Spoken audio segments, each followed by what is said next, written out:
الحمد لله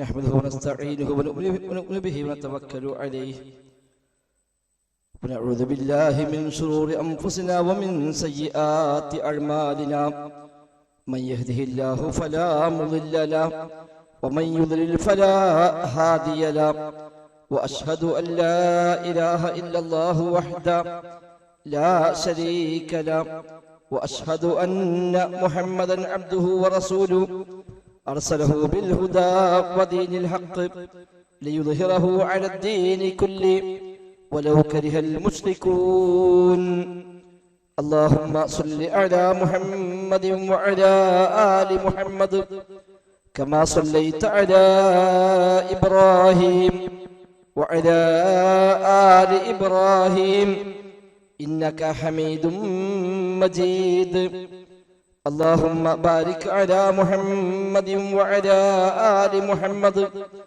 كما باركت على إبراهيم وعلى آل إبراهيم إنك حميد مجيد أما بعد فإن خير الكلام كلام الله وخير السنن سنن محمد صلى الله عليه وسلم وشر الأمور محدثاتها وكل محدثة بدعة وكل بدعة ضلالة وكل ضلالة في النار أعوذ بالله من الشيطان الرجيم بسم الله الرحمن الرحيم يا أيها الذين آمنوا اتقوا الله حق تقاته ولا تموتن إلا وأنتم مسلمون بسم الله الرحمن الرحيم الله الذي خلقكم من ضعف ثم جعل من بعد ضعف قوة ثم جعل من بعد قوة ضعفا وشيبا يخلق ما يشاء وهو العليم القدير ويوم تقوم الساعة يقسم المجرمون ما لبثوا غير ساعة كذلك كانوا يؤفكون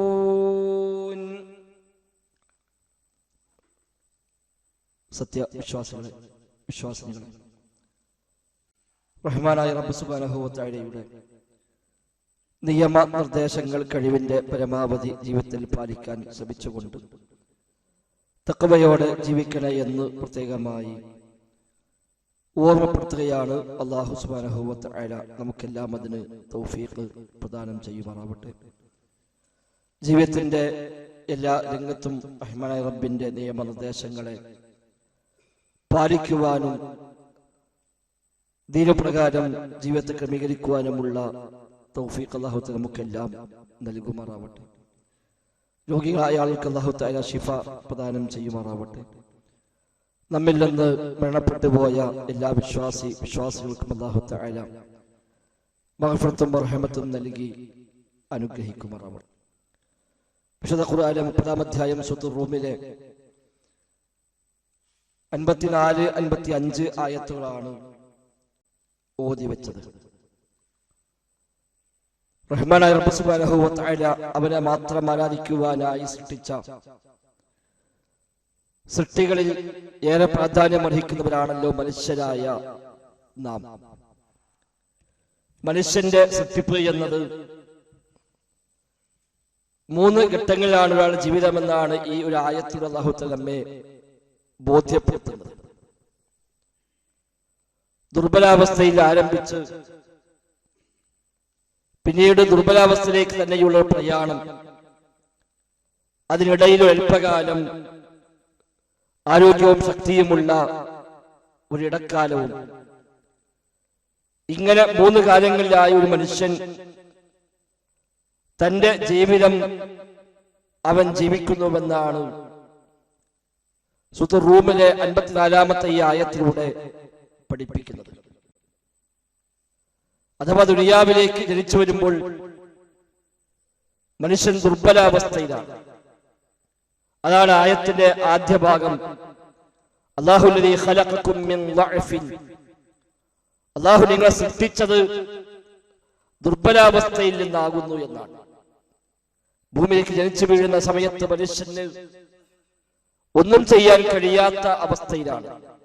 പരസഹായമില്ലാതെ ഭക്ഷണം കഴിക്കാനോ വെള്ളം കുടിക്കുവാനോ കിടക്കുവാനോ പോലും കഴിയാത്ത വിധം പരിപൂർണമായ ദുർബലാവസ്ഥയിലാണ് മനുഷ്യൻ ഇവിടെ ജനിച്ചു വീഴുന്നത്. പിന്നീട് മെല്ലെ മെല്ലെ ശക്തി പ്രാപിക്കുന്നു. അതാണ് ആ ദുർബലാവസ്ഥക്ക് ശേഷം അല്ലാഹു തആല മനുഷ്യന് ഖുവ്വത്ത്, ശക്തി നൽകുകയാണ്.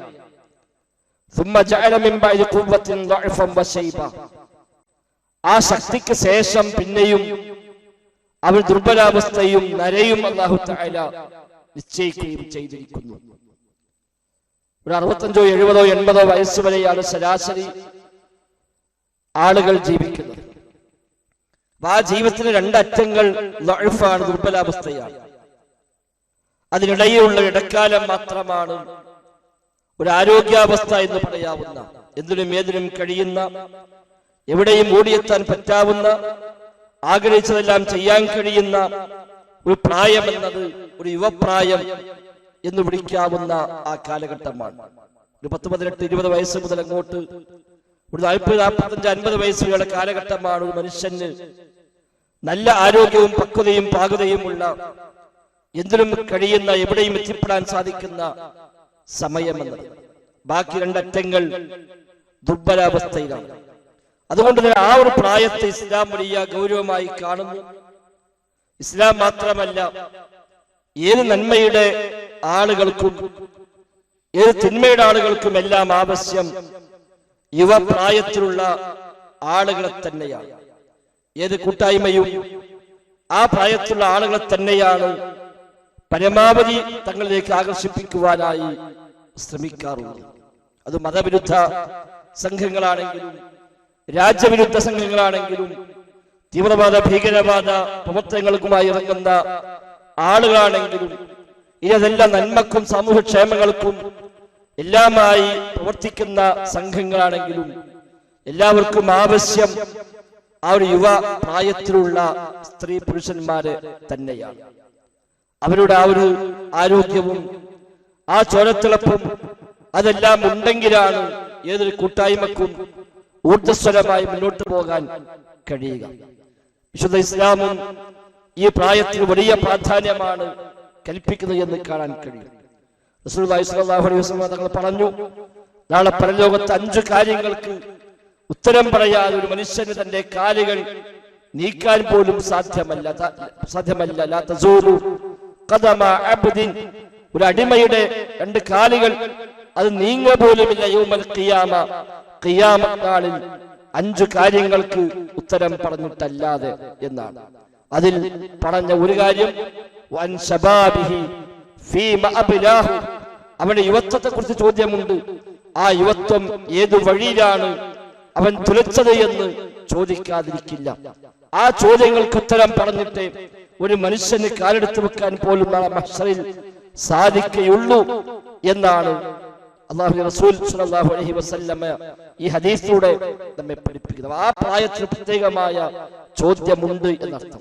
അന്നത്തെ നന്മകൾക്ക് പ്രത്യേകമായ മഹത്വമുണ്ട്, അന്നത്തെ തിന്മക്ക് പ്രത്യേകമായ ചോദ്യവും ഉണ്ടാകും എന്നാണ് മനസ്സിലാകുന്നത്. നബിതങ്ങൾ പറഞ്ഞു, ജീവിതത്തിൽ 5 കാര്യം വരും മുമ്പ് 5 കാര്യത്തെ നിങ്ങൾ ഉപയോഗപ്പെടുത്തണേ എന്ന് പറഞ്ഞു. 5 കാര്യങ്ങൾക്ക് മുമ്പായി 5 കാര്യങ്ങളെ നിങ്ങൾ ഉപയോഗപ്പെടുത്തുക. അതിലും പ്രവാചകൻ എണ്ണി പറഞ്ഞ 1 നിന്റെ യുവത്വത്തിനെ ഉപയോഗപ്പെടുത്തുക. ഖബ്ല ഹറമിക, നിന്റെ പ്രായാധിക്യമായ സമയത്തിന് മുമ്പായി യുവപ്രായത്തെ ഉപയോഗപ്പെടുത്തുക എന്നാണ് റസൂലുള്ളാഹി സ്വല്ലല്ലാഹു അലൈഹി വസല്ലമ ആ ഹദീസിലൂടെ നമ്മെ ബോധ്യപ്പെടുത്തുന്നത്. 2 അനുഗ്രഹങ്ങളിൽ മനുഷ്യൻ വഞ്ചിതനാണ് എന്ന് പറഞ്ഞപ്പോഴും അതിൽ ഒന്ന് പറഞ്ഞത് അസ്വിഹത്തു, ആരോഗ്യമെന്നാണ്. ഒഴിവ് സമയവും ആരോഗ്യവുമാകുന്ന രണ്ട് നിഅ്മത്തുകൾ, നിഅ്മതാനി മഗ്ബൂനും ഫീഹിമാ കസീറുൻ മിനൻ നാസ്, രണ്ട് അനുഗ്രഹങ്ങളിൽ മഹാഭൂരിപക്ഷം ആളുകളും വഞ്ചിതരായി പോകുന്നു. അതിൽ ഒന്ന് പറഞ്ഞ ആരോഗ്യമുള്ള സമയം അഥവാ യുവപ്രായം, ആരോഗ്യ സമയം, അതിൽ ആളുകൾ വഞ്ചിതരായി പോകുന്നുവെന്നാണ് റസൂലുള്ളാഹി സ്വല്ലല്ലാഹു അലൈഹി വസല്ലമ പ്രത്യേകമായി ഓർമ്മപ്പെടുത്തുന്നത്. മാത്രമല്ല, നാളെ പരലോകത്ത് അർശിന്റെ തണൽ നൽകി അല്ലാഹു ആദരിക്കുന്ന 7 വിഭാഗം ആളുകളെ ഹദീസിൽ പഠിപ്പിക്കപ്പെടുന്നു. സബഅത്തുൻ യുദില്ലുഹുമുല്ലാഹു ഫീ ദില്ലിഹി യൗമ ലാ ദില്ല ഇല്ലാ ദില്ലുഹു, അല്ലാഹു നൽകുന്ന തണലല്ലാതെ മറ്റു തണലുമില്ലാത്ത നാളെ പരലോകത്ത് 7 വിഭാഗം ആളുകൾക്ക് അല്ലാഹു തആല പ്രത്യേകമായ തണൽ നൽകും എന്ന് പറഞ്ഞു. ഒന്ന് വശാബുൻ നശഅ ഫീ ഇബാദത്തില്ലാ, അല്ലാഹുവിന്റെ ഇബാദത്തിലായി മുഴുകിയ അതിൽ വളർന്ന യുവാവ്, അവന് നാളെ അല്ലാഹു തആല പ്രത്യേകമായ തണൽ നൽകുമെന്നാണ് ആ ഹദീസ് അറിയിക്കുന്നത്. ചുരുക്കത്തിൽ യുവപ്രായത്തിൽ ഇസ്ലാമും വലിയ പ്രാധാന്യമാണ് കൽപ്പിക്കുന്നത് എന്ന് നമ്മൾ തിരിച്ചറിയുക. ആ ഒരു പ്രായത്തെ എങ്ങനെ ഏറ്റവും ഹൈറായി ഉപയോഗപ്പെടുത്താൻ കഴിയും, ആ പ്രായത്തെ നമുക്ക് എങ്ങനെ തെറ്റിപ്പോകാതിരിക്കാൻ നന്മയുടെ വഴിയിലേക്ക് മാത്രം തിരിച്ചുവിടാൻ സാധിക്കുമെന്നാണ് നമ്മളൊക്കെ തന്നെയും പ്രത്യേകമായി ശ്രദ്ധിക്കേണ്ടത്. ആ പ്രായം ഏറെ പ്രാധാന്യമുള്ള പ്രായമാണ്. എന്റെ യുവപ്രായം എങ്ങനെ വിനിയോഗിച്ചുവെന്ന് അബ്ബിന് മുമ്പിൽ ചോദ്യമുണ്ട് എന്ന ബോധം ആ പ്രായം കഴിഞ്ഞവർ തന്റെ കാര്യം ഉപയോഗിച്ചു എന്ന ചിന്തയും, ആ പ്രായത്തിലുള്ളവർ അതെങ്ങനെ ഉപയോഗിക്കണമെന്ന പ്ലാനും പദ്ധതിയും അനിവാര്യം തന്നെയാണ്. ലോക ചരിത്രത്തിൽ പ്രവാചകന്മാരും സഹാബിമാരും അടക്കമുള്ള പലരുടെയും ചരിത്രം വായിക്കുമ്പോൾ അവരൊക്കെ ഏറ്റവും സജീവമായി പണിയെടുത്ത കാലം എന്നത് യുവപ്രായം തന്നെയാണ്. ഇബ്രാഹിം നബി സല്ലല്ലാഹു അലൈഹി വസല്ലമയാണല്ലോ അല്ലാഹുവിന്റെ ഖലീൽ, പ്രവാചകന്മാരിൽ 2ാം സ്ഥാനത്തുള്ള, സൃഷ്ടികളിൽ തന്നെ 2ാം സ്ഥാനത്തുള്ള, സ്വർഗ്ഗലോകത്ത് ആദ്യമായി വസ്ത്രമണിയിക്കപ്പെടുന്ന ഇബ്രാഹിം നബി സല്ലല്ലാഹു അലൈഹി വസല്ലമയെ കുറിച്ച് അല്ലാഹു തആല പരിചയപ്പെടുത്തുന്നത് ഫതയ്യദ്കുറുഹും യുഖാദിലുഹു ഇബ്രാഹിം, ഇബ്രാഹിം എന്ന ചെറുപ്പക്കാരൻ, യുവാവ്, ഫതൻ എന്ന പ്രയോഗമാണ്, അഥവാ ശാബൻ എന്നാണ് ഇബ്നു കസീർ റഹിമഹുല്ലാ നൽകുന്ന തഫ്സീർ.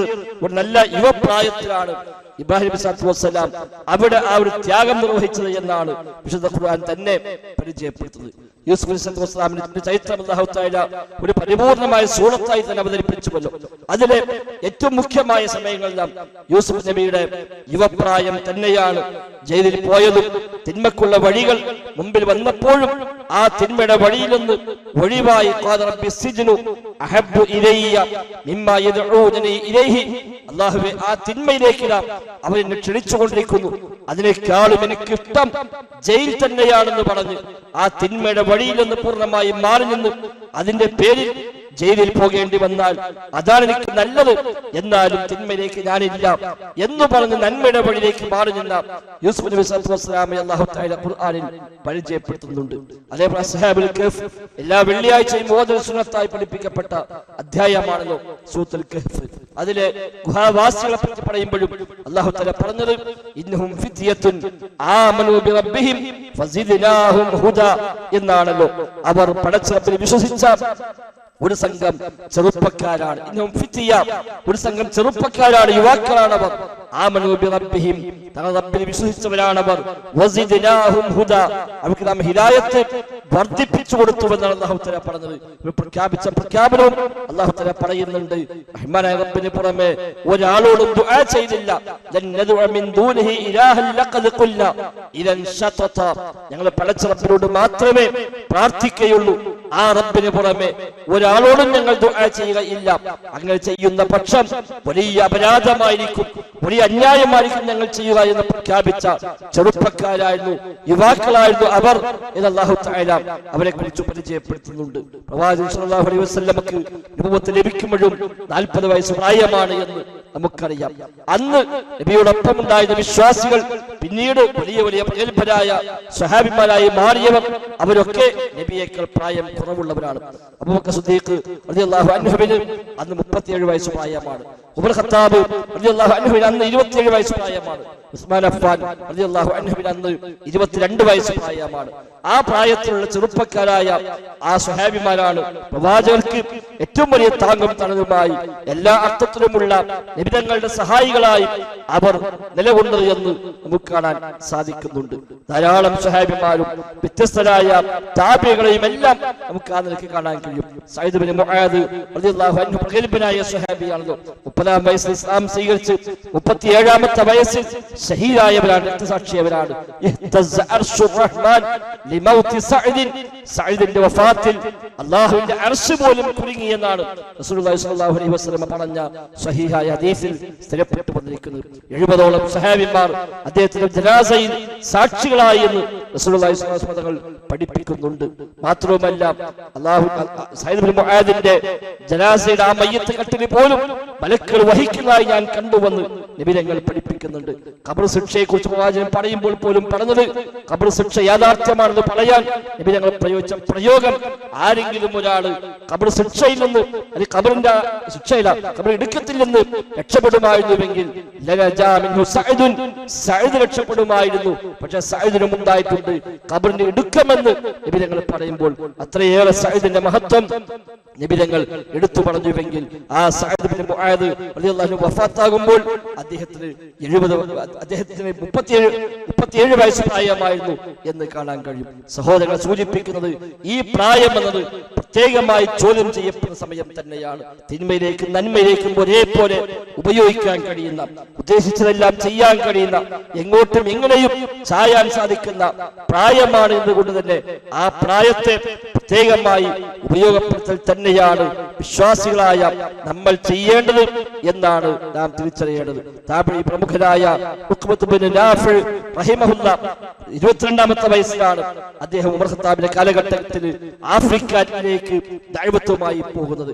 നല്ല ആവേശത്തോടെ അദ്ദേഹം ദഅവത്തുമായി ഇറങ്ങി പുറപ്പെടുകയും ആഫ്രിക്കൻ രാജ്യം ലക്ഷ്യമാക്കി പോവുകയും അങ്ങനെ ആ യാത്രയിൽ അദ്ദേഹത്തിന്റെ ചരിത്രത്തിൽ കാണാം, അറ്റ്ലാന്റിക് സമുദ്രത്തിന്റെ തീരത്തെത്തിയിട്ട് അദ്ദേഹം പ്രഖ്യാപിച്ച പ്രഖ്യാപനമുണ്ട്, വല്ലാഹി പടച്ച റബ്ബാണ് സത്യം, ലൗ അഅലമു അന്ന വറഅ ഹാദൽ ബഹരി അർള, ഈ സമുദ്രത്തിന് അപ്പുറത്ത് മറ്റൊരു നാടുണ്ട്, രാജ്യമുണ്ട് എന്ന് ഞാൻ അറിയുകയാണ് എങ്കിൽ ലഖുൽതുൽ ബഹ്റ ബിഫറസി, ഈ കുതിരയെയും കൊണ്ട് ഈ കടൽ കടക്കാൻ ഞാൻ സന്നദ്ധമാണ്. ഹത്താ ഉഅലിയ അലൈഹാ കലിമത ലാ ഇലാഹ ഇല്ലല്ലാഹ്, എന്നാൽ ആ നാട്ടിൽ ചെന്ന് ലാ ഇലാഹ ഇല്ലല്ലാഹ് എന്ന റബ്ബിന്റെ വചനം, തൗഹീദിന്റെ വചനം ആ നാട്ടിൽ പോയി അത് ഉന്നതമാക്കാൻ എനിക്ക് അവസരമുണ്ടെങ്കിൽ അതിനും ഞാൻ സന്നദ്ധനാണ് എന്ന് പ്രഖ്യാപിക്കുന്ന ഉഖ്ബത്ത് റഹിമഹുല്ലാ താബഈ പ്രമുഖനാണ്.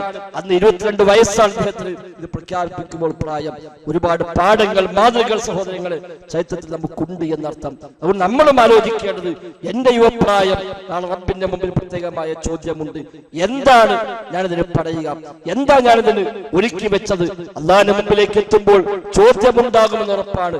ആ ചോദ്യത്തിൽ എന്ത് മറുപടിയായിരിക്കും പറയാൻ കഴിയുക, അത് പറഞ്ഞാൽ എന്ത് പ്രതികരണമായിരിക്കും എനിക്ക് അവിടുന്ന് ലഭിക്കുക എന്ന ഒരു ആത്മ വിചിന്തനം നിർവഹിക്കുകയും എന്തു മാറ്റങ്ങളാണോ ആ രംഗത്ത് ഉണ്ടാവേണ്ടത് അത് സ്വയം സ്വീകരിക്കാൻ തയ്യാറാവുകയും ചെയ്യുക. അല്ലാഹു തആല തൗഫീഖ് നൽകുമാറാവട്ടെ. അൽഹംദുലില്ലാഹ് നഹ്മദുഹു വനസ്തഈനുഹു വനുഅ്മിനു ബിഹി വനതവക്കലു അലൈഹി.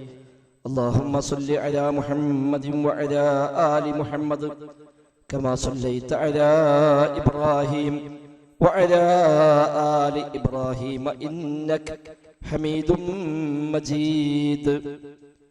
സഹോദരങ്ങളെ, സഹോദരിമാരെ, റഹ്മാനായ റബ്ബ് സുബ്ഹാനഹു വ തആലയുടെ നിയമനിർദ്ദേശങ്ങൾ കഴിവിന്റെ പരമാവധി ജീവിതത്തിൽ പാലിക്കാൻ ശ്രമിച്ചുകൊണ്ട് തഖ്വയോടെ ജീവിക്കണം എന്ന് പ്രത്യേകമായി ഓർമ്മപ്പെടുത്തുകയാണ്. അല്ലാഹു സുബ്ഹാനഹു വ തആല നമുക്കെല്ലാം തൗഫീഖ് പ്രദാനം ചെയ്യുമാറാവട്ടെ. സൂചിപ്പിച്ചതുപോലെ ജീവിതത്തിന് രണ്ടറ്റങ്ങൾ ദുർബലാവസ്ഥകളാണ്. ഒന്നാമത്തെ ദുർബലാവസ്ഥ കഴിഞ്ഞിട്ടാണ് നമ്മളൊക്കെ ഈ ഒരു പ്രായത്തിലേക്ക് എത്തിയത്. ഇത് കഴിഞ്ഞാൽ വീണ്ടും തിരിച്ചു പോകാനുള്ളത് മറ്റൊരു ദുർബലാവസ്ഥയിലേക്കാണ്. അന്ന് ദൗർബല്യം മാത്രമല്ല, ദൗർബല്യവും നരയുമാണ് അല്ലാഹു തആല എടുത്തു പറഞ്ഞത്. യാസീൻ സൂറയിൽ അല്ലാഹു തആല പറഞ്ഞുവല്ലോ, ഫമൻ നുഅമ്മിർഹു നുനക്കിസു ഫിൽ ഖൽഖ്, വല്ലവനും നാം ദീർഘായുസ് നൽകുന്നുവെങ്കിൽ അവനെ സൃഷ്ടിപ്പ് നാം തിരിച്ചു കൊണ്ടുവരും എന്നാണ്. കടന്നു വന്ന ഓരോ വഴിയും തിരിച്ചിറങ്ങുന്ന സാഹചര്യം ഉണ്ടാകും എന്നർത്ഥം. ഭൂമിയിലേക്ക് വന്നപ്പോൾ ആദ്യഘട്ടം എന്താണോ അതേ ഘട്ടം തന്നെയാണ് ഒരു മനുഷ്യന്റെ അവസാന ഘട്ടവുമാവുക. പ്രായാധിക്യമായി, രോഗങ്ങളായി, പിന്നെ മെല്ലെ മെല്ലെ മെല്ലെ നമ്മുടെ വൃത്തം ചുരുങ്ങി വരുന്നു. നല്ല ചെറുപ്രായത്തിൽ എവിടെയും ഓടിച്ചാടി എത്തുന്നുവെങ്കിൽ പിന്നീട് പ്രായം കൂടുമ്പോൾ ആ യാത്രകൾക്ക് പരിധികൾ വീഴുന്നു. പിന്നെ മെല്ലെ മെല്ലെ ആ വൃത്തം ചുരുങ്ങി വന്നു. നാം നമ്മുടെ നാടും നമ്മുടെ പള്ളി, നമ്മുടെ അങ്ങാടികളും മാത്രമായി പരിമിതമായി. പിന്നെ അതിൽ നിന്ന് വീണ്ടും ചുരുങ്ങി വീട്ടിലും പരിസരത്തും മാത്രമായി ഒതുങ്ങുന്നു. അതിനപ്പുറത്തേക്ക് പോകണമെങ്കിൽ ആരെങ്കിലും നമുക്ക് കൂടെ വേണം. വാഹനം ഓടിക്കാൻ ഒരാൾ ഉണ്ടാകണം. കൂട്ടിന് മക്കളോ പേരമക്കളോ സേവകന്മാരോ ആരെങ്കിലും നമുക്ക് കൂടെ ഉണ്ടാകണം. അല്ലാതെ ഇറങ്ങാൻ കഴിയില്ല. പിന്നെ അതും നിന്നു. വീട്ടിനകത്തേക്ക് മാത്രം പരിമിതമാവുകയും പിന്നീട് ബെഡ്റൂമിലേക്ക് മാത്രം ഒതുങ്ങുകയും പിന്നീട് ബെഡിലേക്ക് മാത്രം ഒതുങ്ങുകയും അവസാനം നടത്തം അവസാനിച്ചു. ഇരുത്തവും കിടത്തവുമായി, പിന്നീട് ഇരുത്തവുമില്ലാതായി കിടത്തം മാത്രമായി തിരിഞ്ഞും മറിഞ്ഞും കിടക്കാൻ കഴിയും. പിന്നെ അതുമില്ലാതായി ഒരേ കിടപ്പായി തിരിച്ചു വന്ന് യാത്ര പോവുകയും ചെയ്യുന്നു. ഒരു ദുർബലാവസ്ഥയിൽ നിന്ന് മറ്റു ദുർബലാവസ്ഥയിലേക്കുള്ള ഒരു പ്രയാണമാണ് ഈ ദുനിയാവിലെ ജീവിതം എന്നർത്ഥം.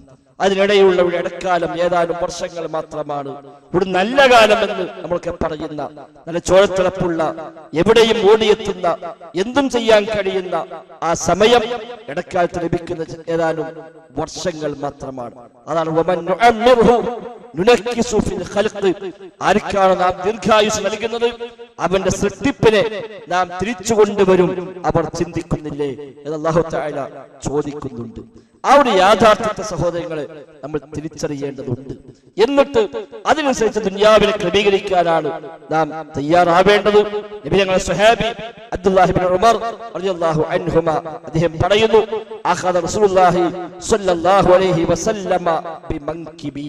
അല്ലാഹുവിന്റെ റസൂൽ സ്വല്ലല്ലാഹു അലൈഹി വസല്ലം എന്റെ ചുമലിൽ കൈവച്ചു, എന്റെ ഷോൾഡറിൽ പിടിച്ചുകൊണ്ട് നബി ഞങ്ങളോട് പറഞ്ഞു, കുൻ ഫിദ്ദുനിയ കഅന്നക ഗരീബ് ഔ ആബിറു സബീൽ. ഇബ്നു ഉമർ അന്ന് ചെറിയ പ്രായമാണ്. നബി ഞങ്ങൾ വഫാത്താകുമ്പോൾ അബ്ദുല്ലാഹി ഇബ്നു ഉമർ റളിയല്ലാഹു അൻഹുവിന് ഏതാണ്ട് 20 വയസ്സ് പ്രായമാണ് അദ്ദേഹത്തിന് ഉള്ളത്. അപ്പോൾ ആ ചെറുപ്പക്കാരായ കുട്ടിയായ ഇബ്നു ഉമറിന്റെ തോളിൽ കൈവച്ചുകൊണ്ട് നബി ഞങ്ങൾ നൽകുന്ന വല്ലാത്തൊരു ഉപദേശമാണ്, കുൻ ഫിദ്ദുനിയ കഅന്നക ഗരീബ്.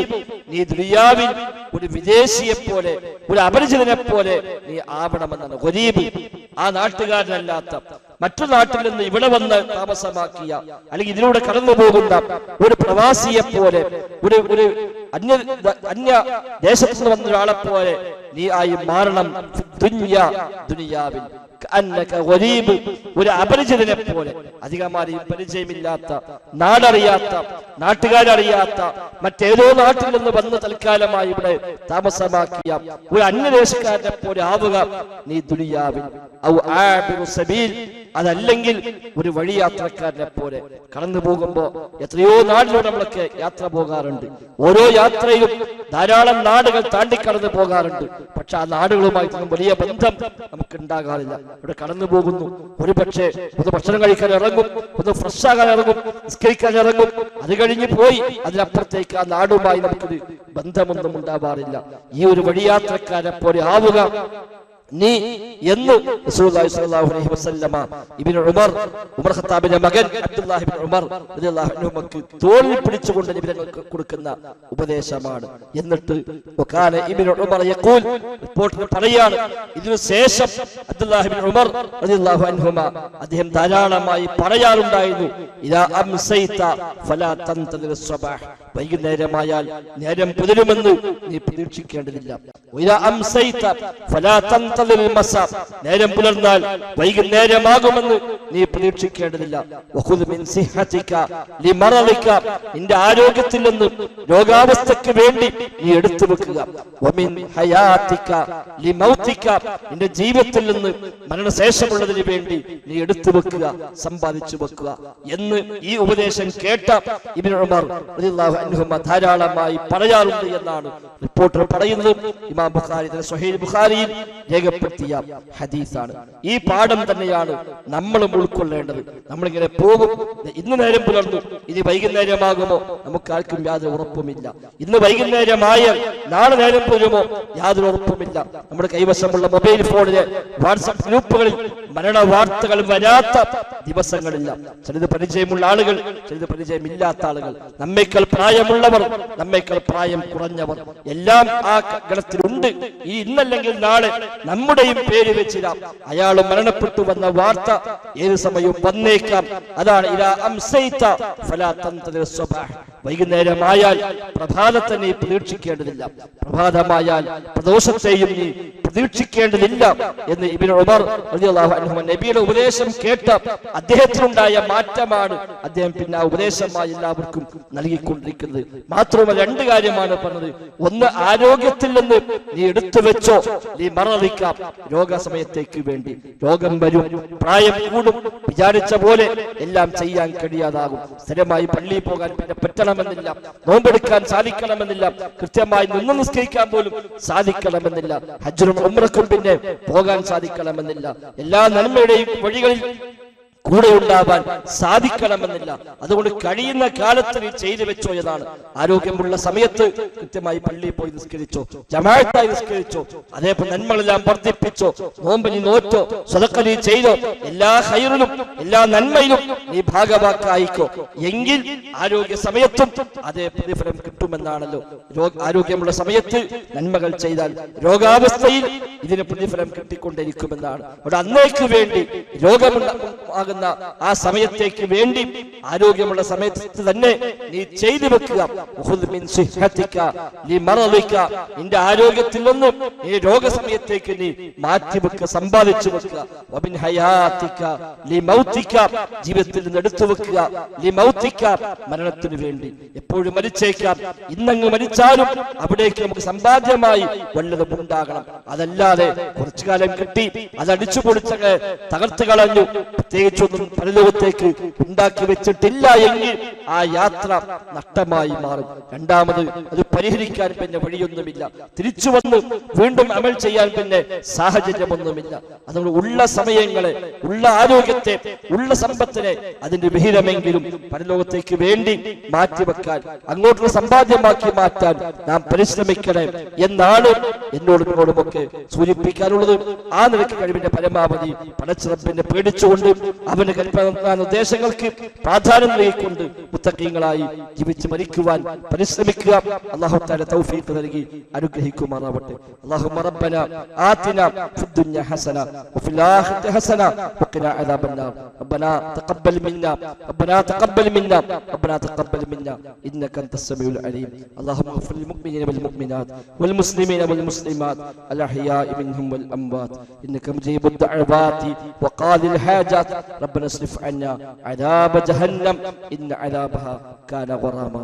اللهم اشف مرضانا ومرضى المسلمين وارحم موتانا وموتى المسلمين. اللهم ارحم موتانا وموتى المسلمين. اللهم ربنا تقبل منا إنك أنت السميع العليم وتب علينا إنك أنت التواب الرحيم. وصلى الله وسلم على محمد وآله وصحبه أجمعين والحمد لله رب العالمين.